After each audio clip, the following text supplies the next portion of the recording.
La déception amoureuse de Loana fait monter en flèche sa cote de popularité et les audiences du programme. Ces activités subaquatiques qui se passent 2 jours seulement après le démarrage du Loft vont accélérer évidemment la notoriété de Loana parce qu'on très vite on ne parle plus que de ça, de savoir ce qui s'est passé, réellement passé, est-ce que ça a eu lieu ou pas. Ça fascine tout le monde, les audiences vont être très très fortes et vont ne cesser de croître, ça devient un phénomène de société. Chaque jour, près de 7 millions de Français se ruent devant leur télé pour assister à un spectacle qui n'a pourtant rien d'extraordinaire. Ah mais il se passe rien, je sais même pas comment on a sorti des quotidiennes pareilles, il ne se passe rien de la journée. Ils s'épilent, ils discutent de choses futiles, ils font à bouffer du riz. J'ai un bon exemple, c'est que, en fait, il y a un jour où la quotidienne n'a pas pu être livrée.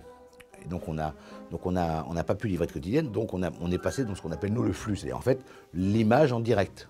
Et il se trouve qu'à ce moment-là, c'était Loana et Laure qui étaient en train de s'épiler autour de la piscine, qui discutaient de choses sans intérêt, et on a fait 60% de part de marché. Cette nouvelle forme de télévision, la télé-réalité, est loin de faire l'unanimité, notamment dans la presse. Les médias, avant même que cela ne commence, vont tous titrer sur la trash TV, dénonçant les dangers de ce genre de télévision, en disant que c'est de la télé-poubelle. Il va y avoir un nombre incroyable de unes, ça va déchaîner les passions Love Story. Il va même y avoir des manifestations, 200 personnes je crois qui à l'époque vont venir déverser des ordures en fait devant le siège d'M6 à Neuilly. On a fait la une de tous les magazines, de tous les quotidiens, mais de l'Express, Au Point, à Télérama, mais même les journaux les plus intellos de la presse ont fini par nous rendre hommage. Alors au début les gens se bouchaient le nez, puis après c'est devenu tendance. La presse va également faire éclater une énorme polémique pendant Love Story. En mai 2020, au bout d'un mois d'émission, Paris Match révèle que Loana est la maman d'une petite fille, Mindy, qu'elle aurait abandonnée quelques mois plus tôt.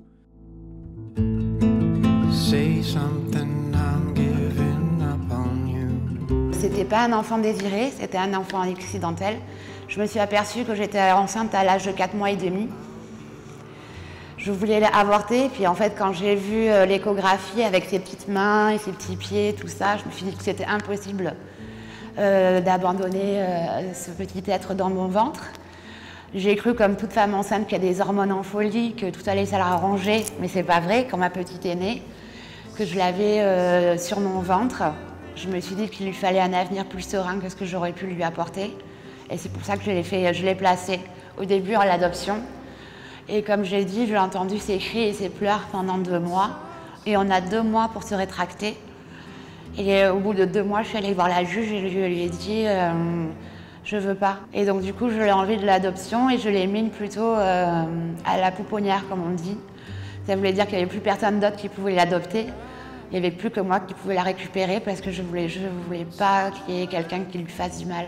Je l'ai dû laisser ma fille parce que j'avais pas les moyens en fait de l'élever. Ma mère elle était partie, mon père il n'aurait pas pu m'aider.